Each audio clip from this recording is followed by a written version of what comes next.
Queridos amigos, es un placer continuar en esta jornada de capacitación y hoy especialmente que continuamos con tan importantes personas dentro del campo de la medicina. Es por ello pues que para mí va a ser un gusto seguir compartiendo a nombre de Levens Capacitaciones la más cordial bienvenida a este día de capacitación. Es por ello pues que me permito invitar al doctor Paul Josué Ruiz Chávez. Él es médico general de la Universidad Técnica de Ambato, al igual que interno rotativo de medicina del Hospital del IES de Ambato, médico rural del Centro de Salud de Chendía, ha sido también médico residente del Hospital del Día Alemana, médico residente del Hospital Privado Básico Central, médico residente de terapia intensiva del Hospital General de Ambato del IES y médico ocupacional de la empresa Prodegel S.A.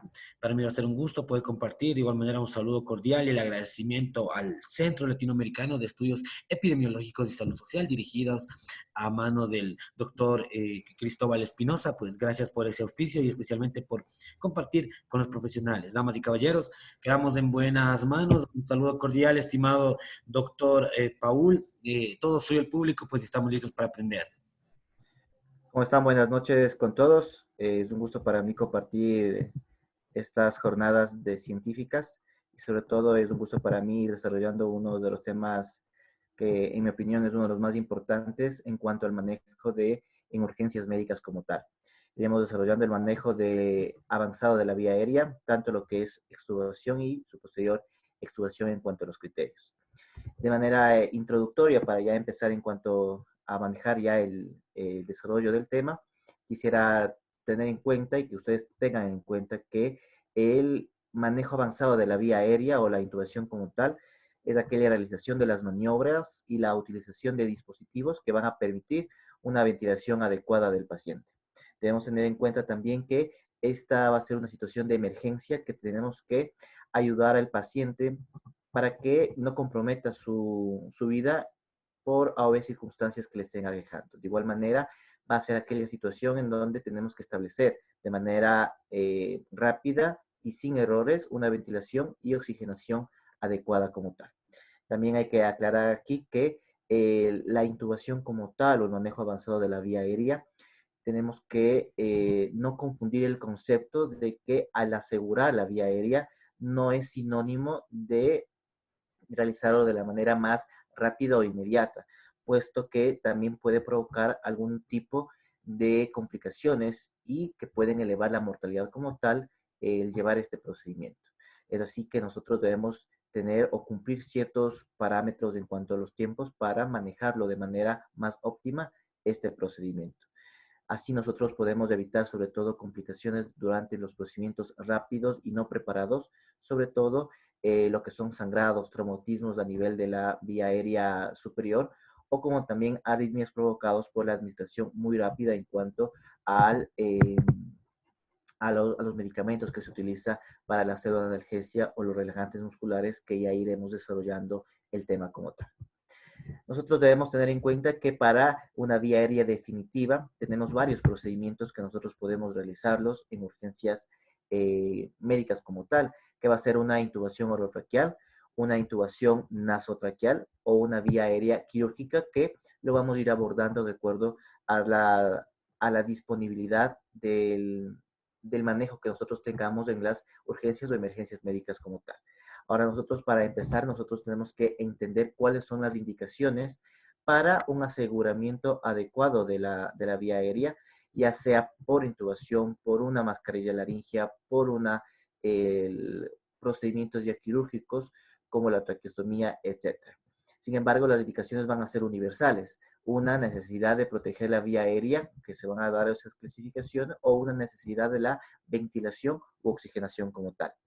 Dentro de lo que es la necesidad de proteger la vía aérea, tenemos que tener en cuenta siempre la pérdida de conciencia o la disminución del estado neurológico que nosotros lo evaluamos a nivel de la escala de Glasgow. Se menciona en la mayoría de los protocolos o de las normas, incluido de la TLS, que siempre se debe asegurar la vía aérea una vez que encontremos una pérdida de conciencia o una disminución del estado de conciencia valorado por la escala neurológica de Glasgow cuando se encuentren menos de 8 puntos. Así como también fracturas maxilofaciales severas que impiden al paciente o a la persona asegurar lo que es el adecuado reflejo de brutorio, el proteger la vía aérea, el riesgo de aspiraciones como una hemorragia, los vómitos o el riesgo de obstrucciones a nivel de la vía aérea superior, tales como un hematoma de cuello, una lesión laringea o traqueal o los estridores que pueden ser provocados también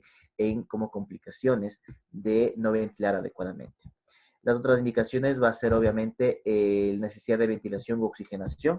Estaríamos hablando en lo que tiene que ver el apnea, parálisis neuromusculares, sobre todo en aquellas patologías en donde ya comprometen la musculatura respiratoria como tal, que puede impedir una adecuada ventilación como tal. Esfuerzos respiratorios insuficientes, que ya son signos netamente de franca dificultad para respirar o signos de insuficiencia respiratorias ya severos como taquipnea, hipoxias refractarias, hipercapnias o cianosis muy importantes que estén comprometiendo obviamente la mecánica ventilatoria. Traumas cerrados severos de cráneo con necesidad de hiperventilación breve.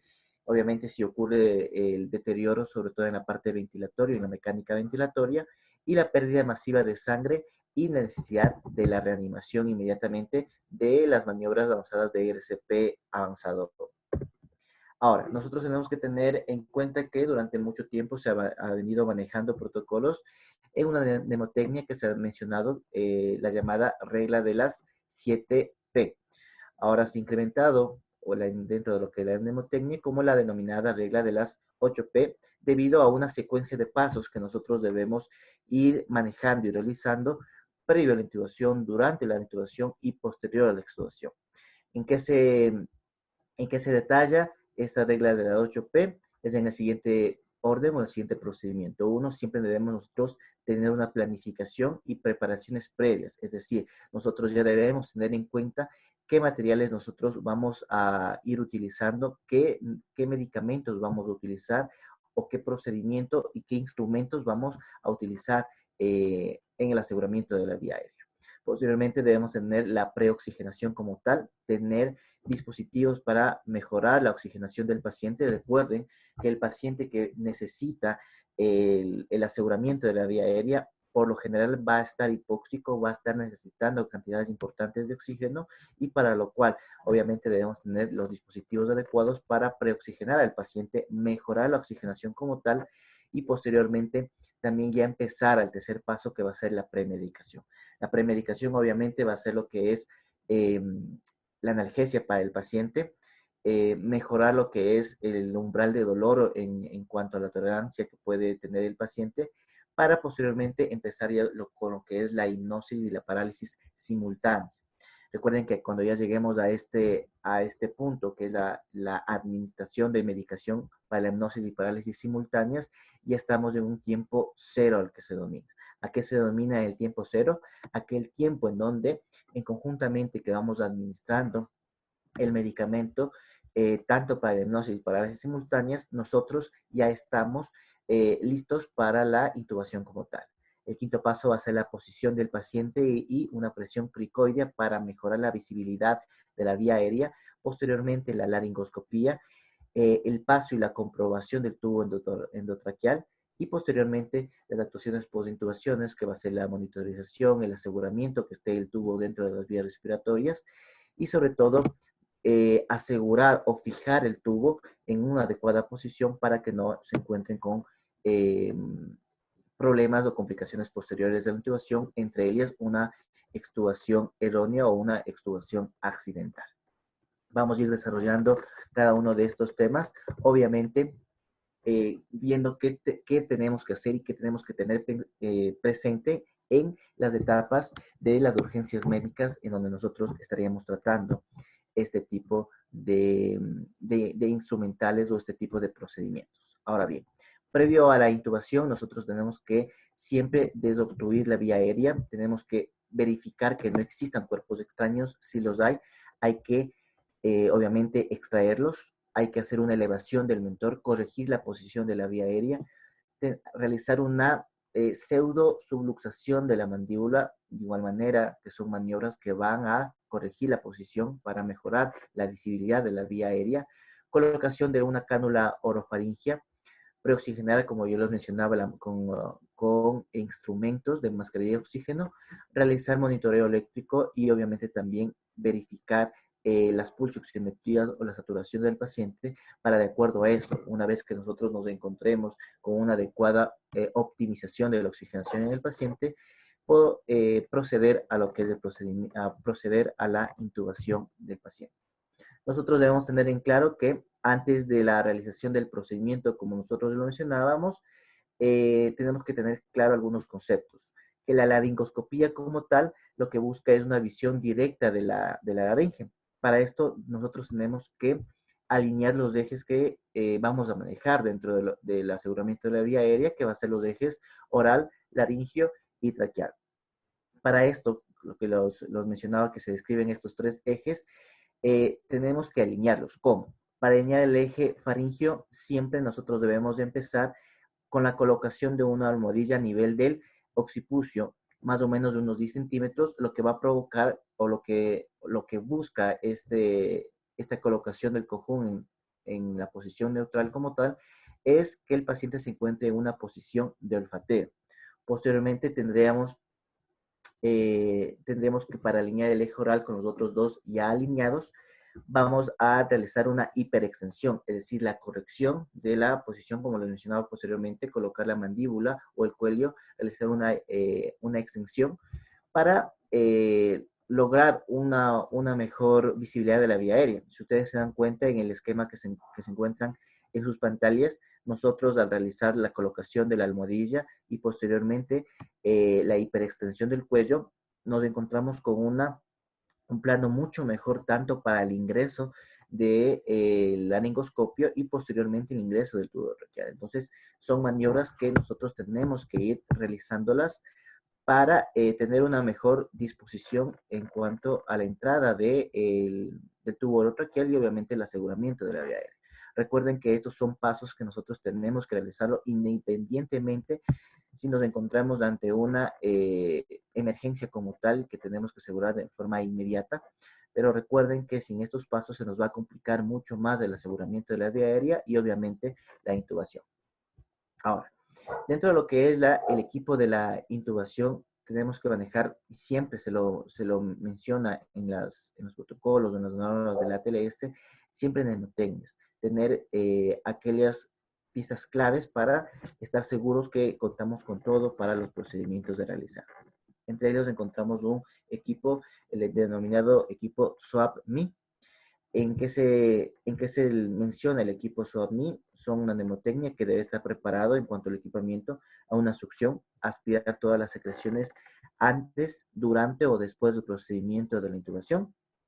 El oxígeno, los equipos de oxígeno que les mencionaba, el equipo de la vía aérea, lo que son el tubo traqueal, lo que es la guía para el procedimiento, el laringoscopio, etcétera, los medicamentos que vamos a utilizar, el monitoreo equipado, que de igual manera tenemos que estar monitorizando al paciente de manera adecuada.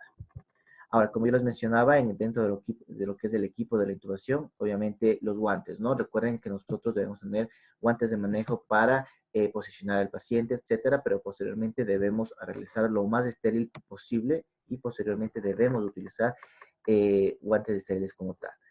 Un equipo de reservorio de oxígeno con mascarilla, cánula orofaringea o un tubo endotraqueal, que son los que vamos a mencionar, los laringoscopios, los equipos de aspiraciones que les mencioné, en los casos que no se pueda asegurar de manera óptima con los tubos orotraqueales, ver otro tipo de dispositivos como la mascarilla laringea, el combitubo o los procedimientos ya quirúrgicos que ya lo vamos a mencionar y obviamente los detectores de capnografías si nosotros contamos obviamente eso en la sala de urgencias o tendremos que manejarlo con muestras sanguíneas como para la gasometría como tal y medir los niveles de CO2 y verificar realmente cómo nos encontramos posteriormente a la intubación si estamos adecuadamente eh, progresando el inconveniente, el por qué el paciente no ventilaba adecuadamente. Ahora, como se les mencionaba dentro de los procedimientos en cuanto a los 8P, encontrábamos ya lo que es la hipnosis y la premedicación, obviamente, de la analgesia, etc. Dentro de lo que es la analgesia y la sedación tenemos innumerables medicamentos que se le puede utilizar, pero sobre todo vamos a abordar aquellos medicamentos que por encontrarse dentro del cuadro básico de la medicación en el país, son los que vamos a tener con más facilidad para el manejo dentro de lo que es la hipnosis o la sedación para el proceso de la intubación. Para ello, tenemos que mencionar los que más nosotros manejamos en los hospitales, en las áreas de terapia intensiva, que van a ser como sedación midazolam. También se lo puede utilizar, aunque es un anestésico, también se lo puede utilizar propofol. Analgésicos a base de fentanilo, de remifentanilo.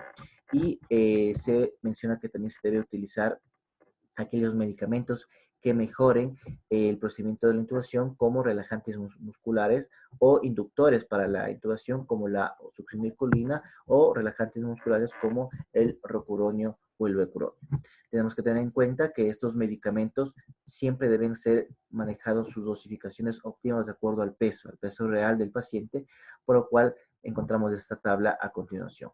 Mencionar que en el midazolam debemos tener en cuenta que las dosificaciones van a ir desde 0.1 hasta 0.3 miligramos kilogramo, pero así como cualquier medicamento que nosotros vamos administrando, tenemos que también tener en cuenta aquellos efectos secundarios que pueden ser esperables posteriormente a la administración, para saber también cómo actuar si encontramos en esos efectos secundarios.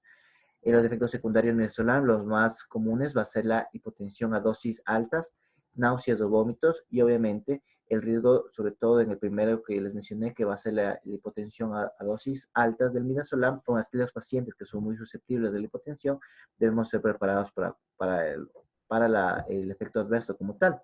Entre ellos se menciona tener, obviamente, una vía permeable para la administración de grandes volúmenes para tratar de revertir esas hipotensiones, y en el caso de que no responda a volúmenes, obviamente ya la administración de medicamentos o de aminas vasoactivas como tal.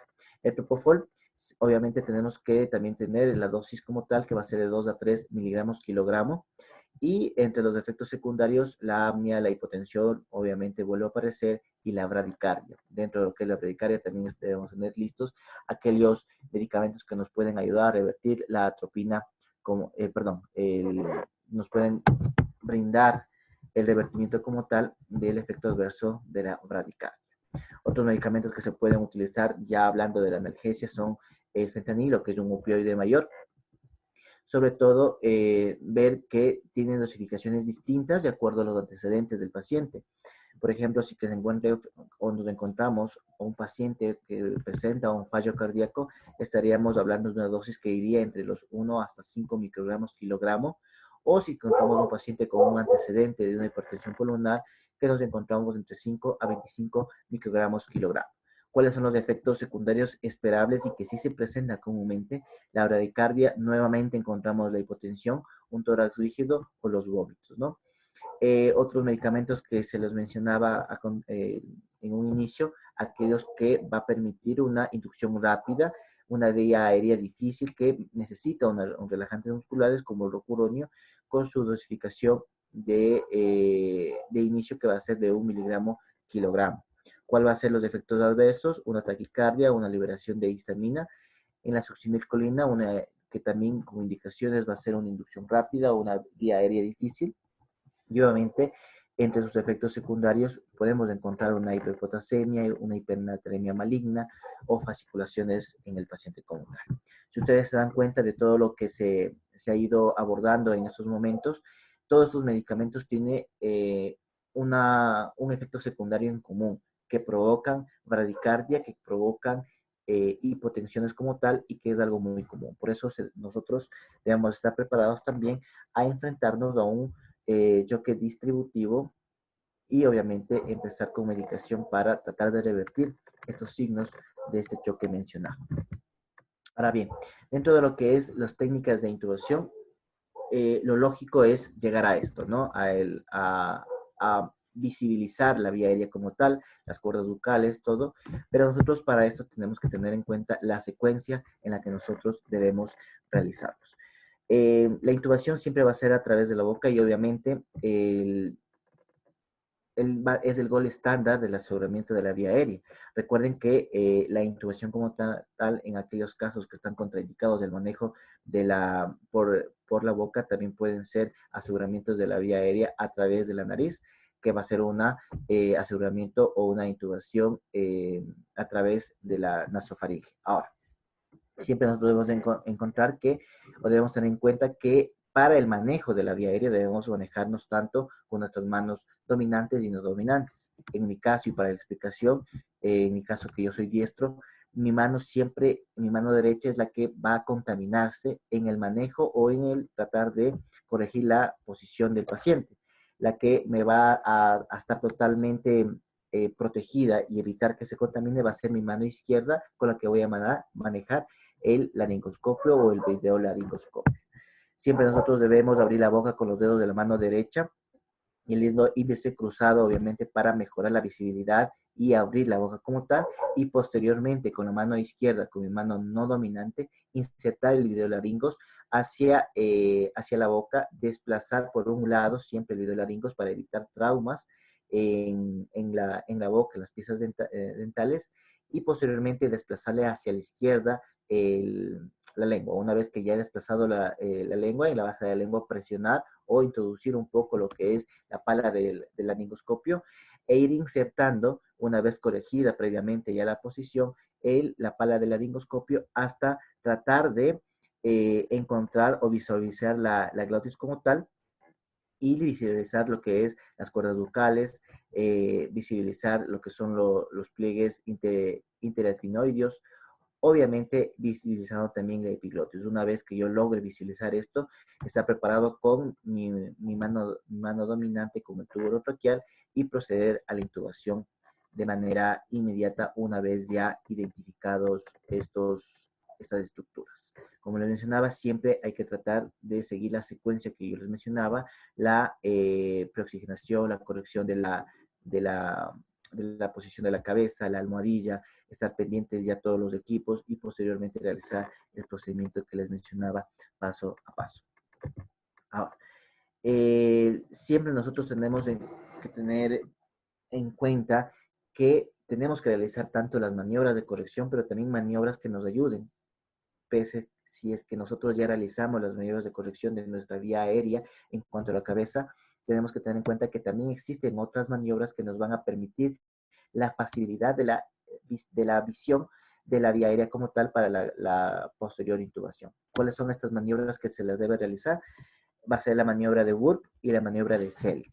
Ustedes ven aquí en el gráfico cómo se realiza la maniobra de Wurp, que es netamente el back upright position, que va a provocar una posición del cartílago tiroideos o el cricoides de una manera mejor, que va a ayudar a la visibilidad de la vía aérea. ¿Qué es lo que qué es lo que tenemos que realizar? Va a ser una tracción posterior hacia arriba y hacia la derecha, provocando la corrección de esta parte del cartílago como tal para mejorar la visibilidad a través del laringoscopio. ¿Cuál va a ser el objetivo? Como mencionaba, mejorar la visualización de la glotis. ¿Cuáles son las contraindicaciones de realizar esta maniobra? La trauma del cartílago de tiroides.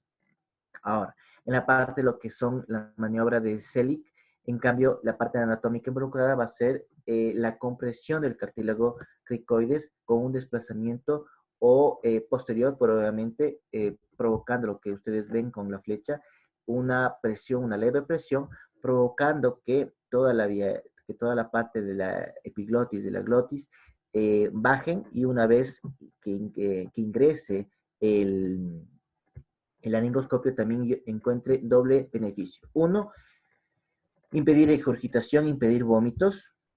Y dos, tener una mejor visibilidad también. ¿Cuándo van a ser las contraindicaciones? Un vómito activo o que exista unas lesiones de la columna cervical en donde también está contraindicado realizar estas maniobras. Ahora, tenemos que tener en cuenta que nosotros también nos encontramos en lo que es vías aéreas dificultosas. Y es muy común encontrarnos con estos casos. Para ello, nosotros siempre, en la parte de lo que es valorar al paciente previa a la intubación, debemos ver cuáles son los predictores de una intubación dificultosa.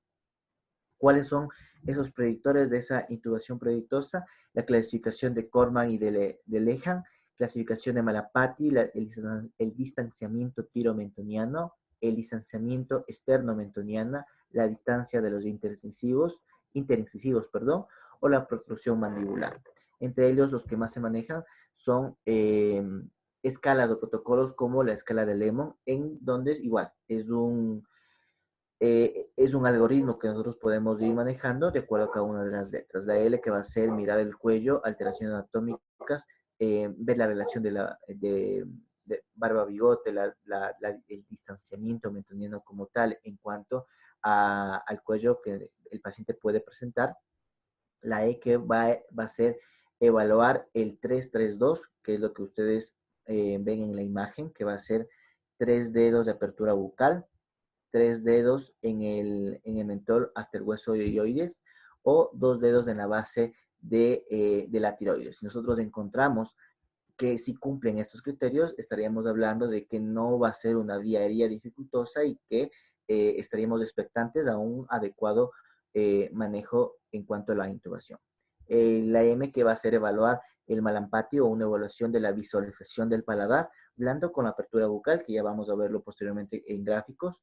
La O, ver que no exista obstrucciones de la vía aérea, como tumores laringeos, abscesos que pueden verse, sobre todo aquellos abscesos perivertebrales, ver que no existan cuerpos extraños, hematomas. Aquí es muy importante verificar en aquellos pacientes ya de la tercera edad que presentan placas, que se debe sacar todos esos accesorios, pues nos pueden complicar posteriormente. Recuerden que uno de los errores más comunes que se utilizan durante el proceso de la intubación es realizar una palanca en la parte de los dientes superiores o en la parte del paladar duro, y que si el paciente se encuentra con placa, es muy fácil que se rompa la misma y fácilmente eso posteriormente puede obstruir la vía aérea y encontrarnos frente a otro caso o frente a otra complicación que en esos momentos que son claves, el tiempo que nosotros tenemos para la intubación puede complicar aún más el procedimiento.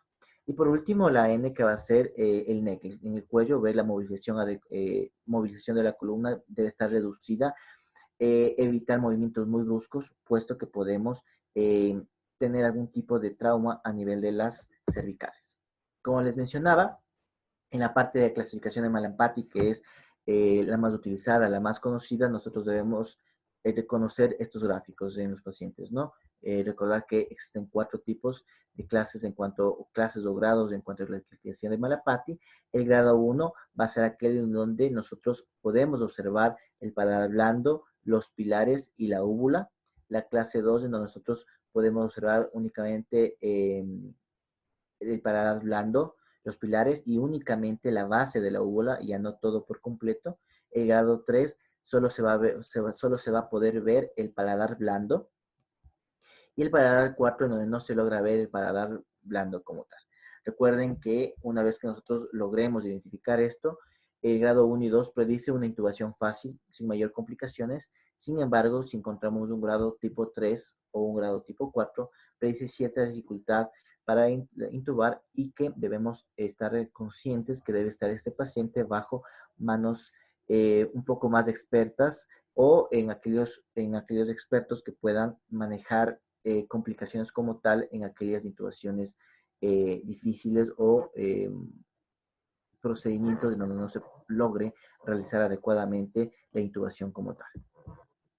Aquí tenemos ejemplos de un paciente como tal, de pacientes en cuanto a la clasificación de Malapati, como se les mencionaba, aquí se puede ver totalmente la úvula, los pilares del paladar blando en la clase 1, en la clase 2 solamente se puede ver la base de la úvula, en la clase 3 ustedes ven que únicamente se puede ver el paladar blando, y en la clase 4 a duras penas se puede ver un poco de paladar blando o inclusive en algunos casos solamente no se puede observar casi nada del paladar blando. Ahora también encontramos otros tipos de clasificaciones, que va a ser la clasificación de Corman y de Lehan, que de igual manera se lo clasifica en los pacientes en 4 grados. El grado 1, cuerdas vocales son visibles, como ustedes lo mencionan, en la primera foto que se les mencionó, que pudieron ustedes observar en diapositivas anteriores, no se ve totalmente. Grado 2, cuerdas vocales visibles parcialmente, solo se ve un poco. El grado 3 solo se observa la epiglotis y en el grado 4 no se ve ni siquiera la epiglotis y tenemos una mayor complicación. Obviamente, si vemos todo lo que es las cuerdas bucales, vamos a tener una intubación fácil.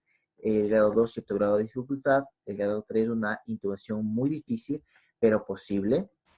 El grado 4, una intubación posible y que necesitemos posiblemente técnicas especiales y entre ellos, obviamente, el aseguramiento a través de la traqueostomía o procedimientos ya quirúrgicos como tal.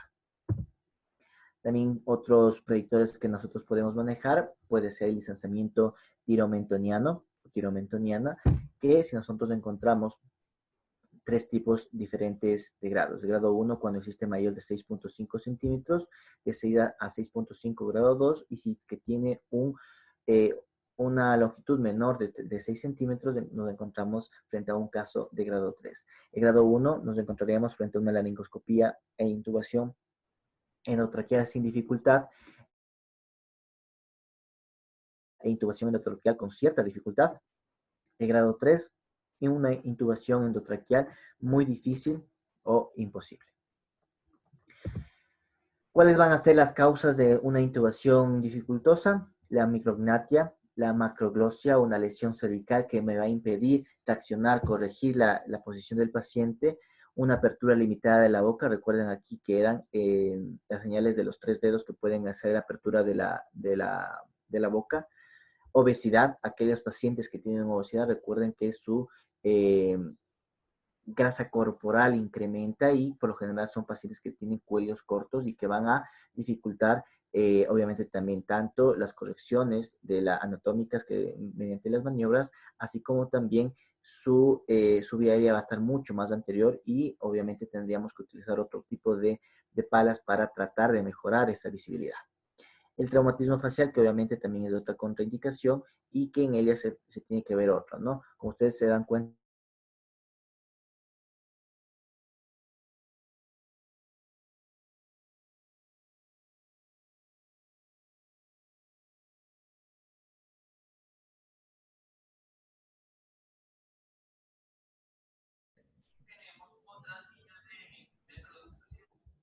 córtele, no, córtele.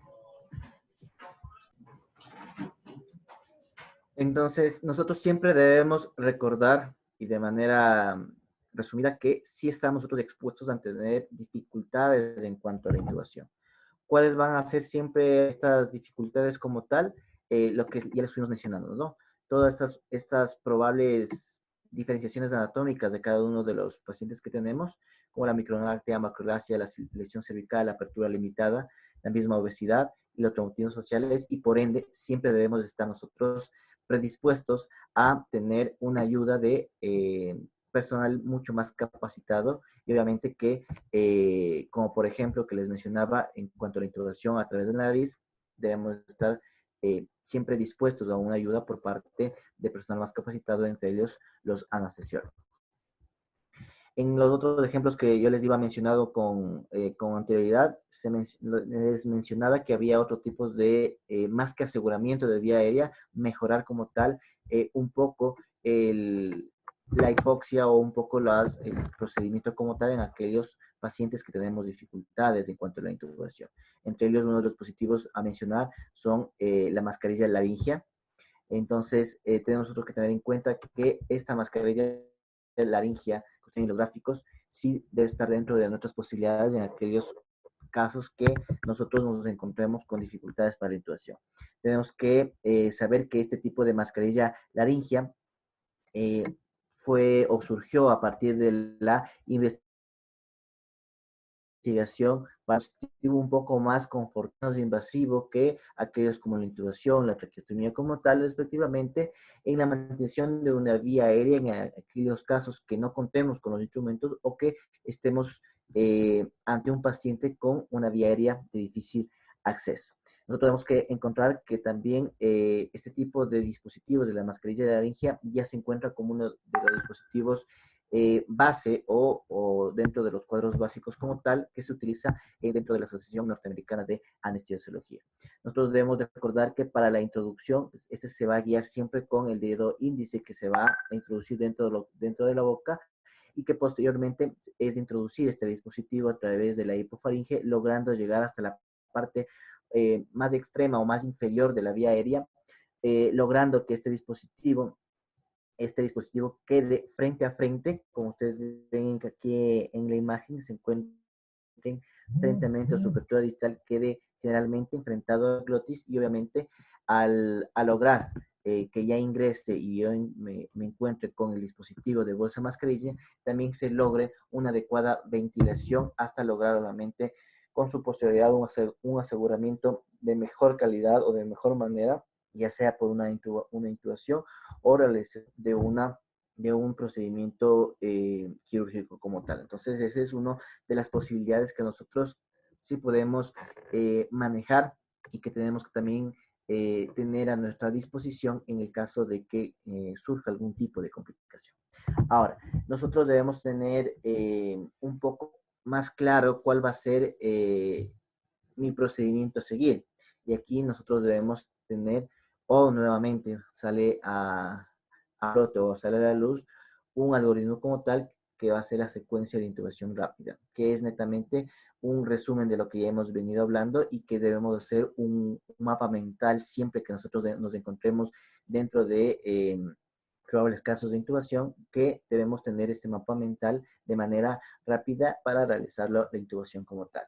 Es decir, nosotros debemos estar preparados para realizar un aseguramiento quirúrgico de la vía aérea ante la eventualidad de que se pierda el control de la vía aérea y que no logremos eh, asegurar de manera óptima, pero siempre obviamente comprobar también la aspiración y el suministro del oxígeno, que estén listos ya para funcionar, preoxigenar al paciente siempre al 100%, lograr el máximo de las saturaciones en los pacientes para tener mucho más tiempo de la intubación, aplicar la presión sobre el cartílago cricoides. Recuerdan que tenía doble efecto benéfico esto. Primero, evitar regurgitaciones y segundo, también ayudar un poco a mejorar la visibilidad. Administrar un medicamento inductor o sedante, entre los que ya se los mencionó. Siempre debe estar acompañando un medicamento de sedación con un analgésico y los que se utilizan mucho más común dentro de estas tres categorías son los que se les mencionaba con anterioridad: midazolam, el propofol, el remifentanilo, el fentanilo, relajantes musculares como rocuronio, succinilcolina como inductores, etc. Aquí, como les mencionaba, administrar la succinilcolina luego de que el paciente se haya relajado, hay que intubar, hay que asegurar mediante un tubo el aseguramiento de la vía aérea, inflar el BAC o el balón y comprobar obviamente la correcta posición del tubo. Retirar la presión del cricoides y únicamente ahí, cuando yo ya estoy consciente de que el traqueal ya se encuentra en vías respiratorias, retirar la presión sobre la cricoides y obviamente posterior la ventilación del paciente. Pero ojo, todo esto de una secuencia rápida, de intubación rápida, bordea entre los 3 a 5 minutos, ¿no? Obviamente aquí ustedes ven un esquema un poco más didáctico, en donde ustedes ven que siempre va a ser, obviamente, la preparación del paciente, ver la historia clínica, la exploración física, ver cuáles van a ser mis riesgos de intubación, y aquí entran todos los predictores de dificultad de la vía aérea para estar preparados para probables complicaciones como tal. La oxigenación, que es mucho mejor si nosotros la realizamos 3 a 5 minutos previos, una premedicación, que ya es lo que hemos hablado. La sedación, el bloqueo neuromuscular, la maniobra de Selig, mejorar lo que es la visibilidad de la vía aérea, la intubación y obviamente la información. Siempre logrando una auscultación de que nosotros realmente sí estemos en vía aérea. Recuerden que es, bueno, más que común, es algo esperable que en algunos casos, pese a que nosotros podamos observar la vía aérea, existe la posibilidad de que el tubo orotraqueal vaya hacia esófago. Entonces nosotros siempre antes de ventilar o siempre antes de conectar a la ventilación mecánica, etcétera, debemos siempre verificar que realmente nos encontramos en la parte respiratoria. ¿Cómo hacerlo? Hacerlo de la adecuada, que va a ser la auscultación pulmonar a través de a través de los de los instrumentos que nosotros tenemos para ventilar sin que sea ventilación mecánica, como por ejemplo el instrumento de bolsa mascarilla, conectarle el tubo traqueal, hacerle ventilaciones manuales y auscultarles siempre desde los ápices pulmonares hacia la parte distal y verificar que estén entrando adecuadamente el aire a ambos pulmones y al final también verificar a nivel de lo que es el epigastrio y verificar que no esté en el esófago el aire que nosotros estamos mandando a través del dispositivo de la bolsa mascarilla. También cabe recalcar y aquí tener una anotación que nosotros también podemos estar expuestos, que si nosotros ya estamos en intubación, estamos en las vías respiratorias, también nos debemos asegurar que se encuentre en una auscultación uniforme en ambos pulmones. Recuerden que es muy fácil de que el tubo yo le introduzca mucho y se me vaya fácilmente hacia el bronco derecho y yo fijarle en esa posición. Puedo provocar atelectasiar el otro pulmón si no se encuentra netamente en la posición adecuada. Por eso también es adecuado y es óptimo que nosotros estemos auscultando a la par en ambos pulmones y que deben encontrarse hasta las vasas pulmonares de forma adecuada, la entrada de aire con las ventilaciones que realizamos previos a la colocación del ventilador mecánico como tal. Así como el dispositivo de la mascarilla laringea, tenemos en aquellos casos que se nos presente como complicaciones como tal, procedimientos quirúrgicos, la vía aérea quirúrgica, en las cuales se lo menciona la cricotiroidectomía o la cricotirotomía. La que es como la quirúrgica va a ser la que se realiza, obviamente, el procedimiento a través o exponer a nivel de la membrana cricotiroidea con el fin de exponer la vía e instalar ya sea un tubo o una cánula para lograr obviamente la ventilación. Mientras que la otra va a ser una técnica de una punción, como ustedes ven aquí en la imagen, en donde existen un set diferentes o múltiples diferentes para que permiten la instalación mediante una técnica de Sellinger, que se le denomina, o por punción directa a nivel de los cartílagos cricoides, para lograr introducir una cánula en la vía aérea y introducir lo que es el traqueostomo para ventilar de manera directa y ventilar hasta posteriormente lograr un adecuado acoplamiento ventilatorio, obviamente si es que los procedimientos que nos quedan logramos realizarlo de manera adecuada y óptima. Ahora, como último paso, después de todas las secuencias que yo les he mencionado, es siempre asegurar el tubo. Recuerden que pese a que nosotros inflemos adecuadamente el VAC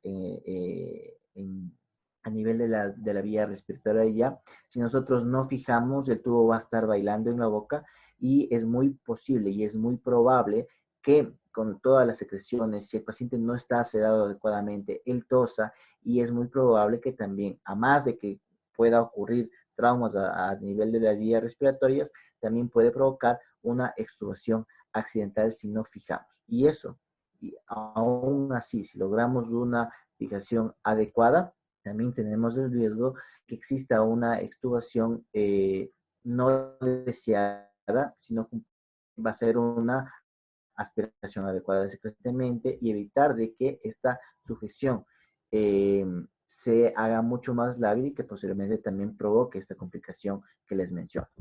Ahora, hablemos dentro de lo que es las complicaciones que nosotros también debemos saberlas manejar y las complicaciones que nosotros debemos realizarlas también. Así como se hace de manera óptima la intubación, esperar que si se llega a tener complicación, saberlas manejarles de manera óptima.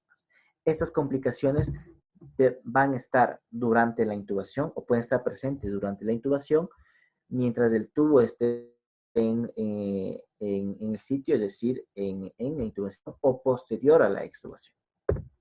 Durante la intubación es importante reconocer que es muy probable que encontremos un daño medular.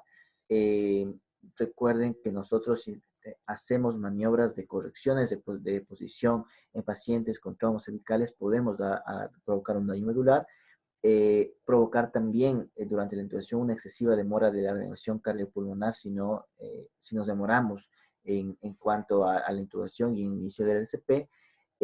Complicaciones a las no aspiraciones perdón, mencioné que pueden provocar unas aspiraciones si nosotros no tenemos los instrumentos obviamente sacar estas secreciones abundantes que pueden, la mayoría de los pacientes lo tienen, un daño de dientes y prótesis, que es lo que yo les mencionaba. Uno de los errores más comunes es realizar una palanca haciendo de que la pala se encuentre en los dientes, en los dientes superiores, y pueden provocar también daños aquí en las prótesis y entrar un objeto extraño en la vía aérea como tal. Abrasiones corneales, una perforación en las laceraciones laringe y laringeotráquea, que también puede provocar perforaciones o laceraciones, luxación de cartílago de los cartílagos, epistaxis, problemas cardiovasculares. Obviamente esto relacionado mucho más a la administración de los medicamentos, como ya los he mencionado, puede haber situaciones adversas tras la administración de medicamentos, sobre todo las hipotensiones, radiarritmias, ectasitos ventriculares, y también una hipoxemia refractaria, que obviamente también eso nos harían dudar si es que están realmente en vía aérea o no.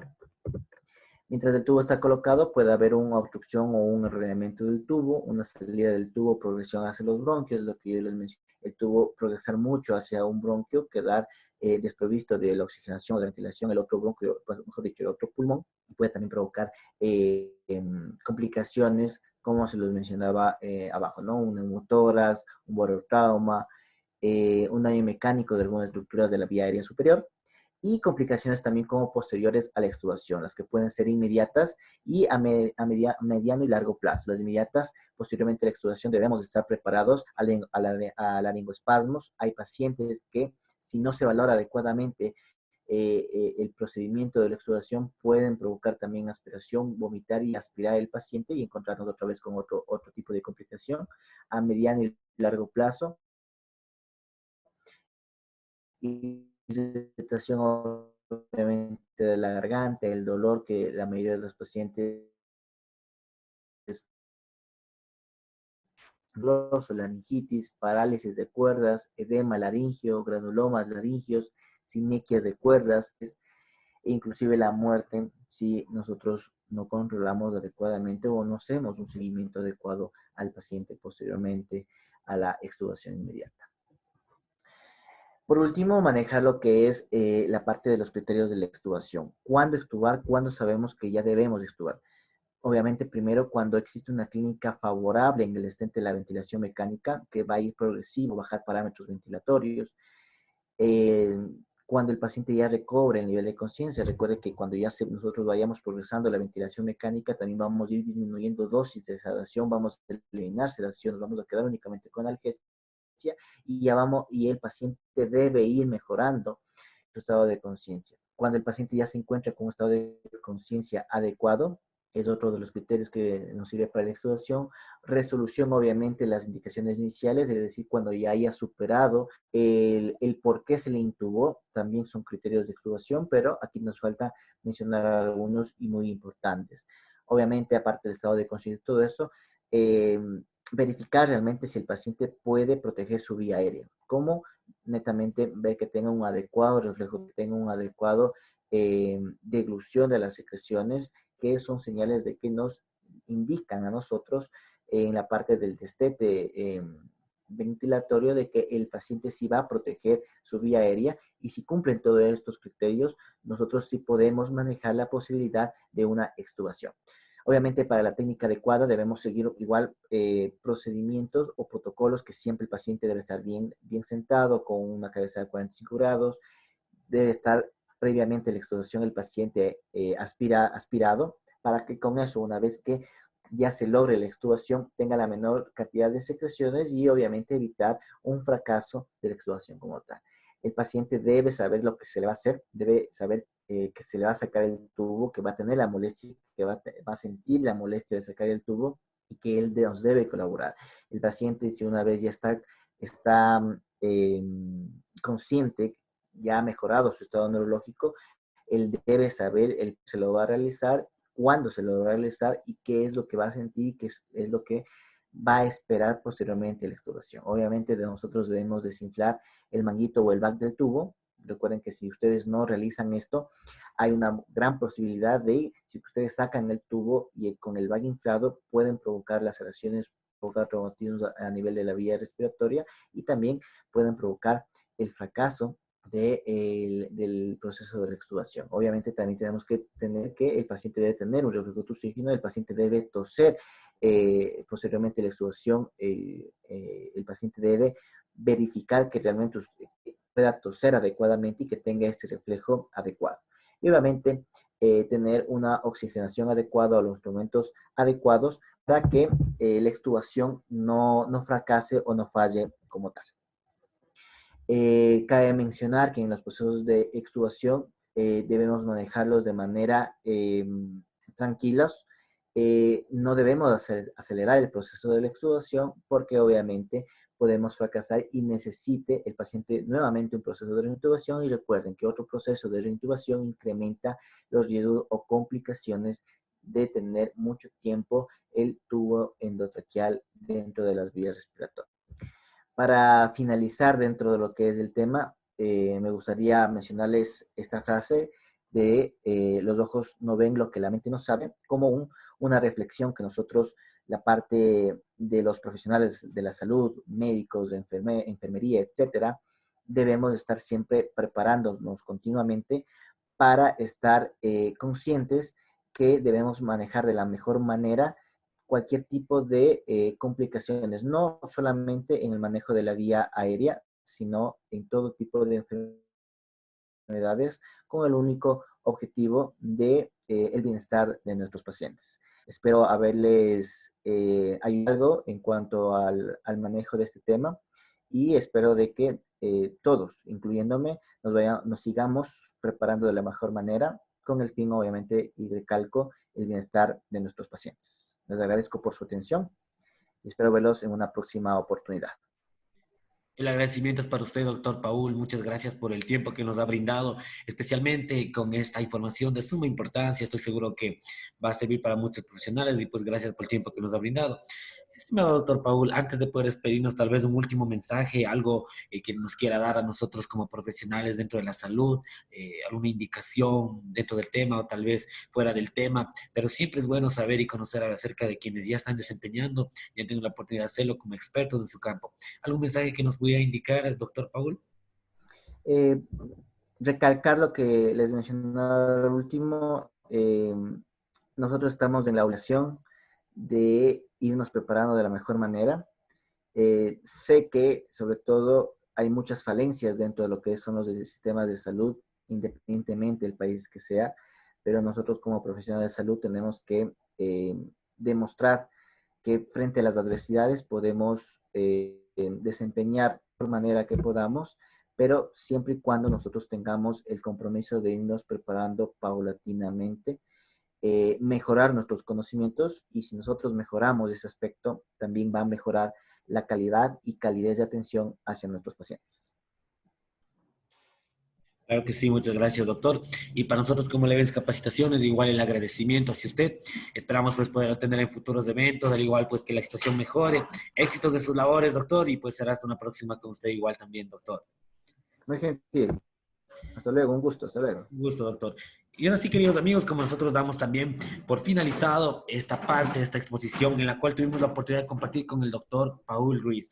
Queridos amigos, recordemos pues que tenemos de igual manera una ponencia siguiente, pues recargar la página en pocos minutos, estamos para servirles. Gracias por formar parte de este evento y éxitos a todos ustedes también, amigos. Muchas gracias.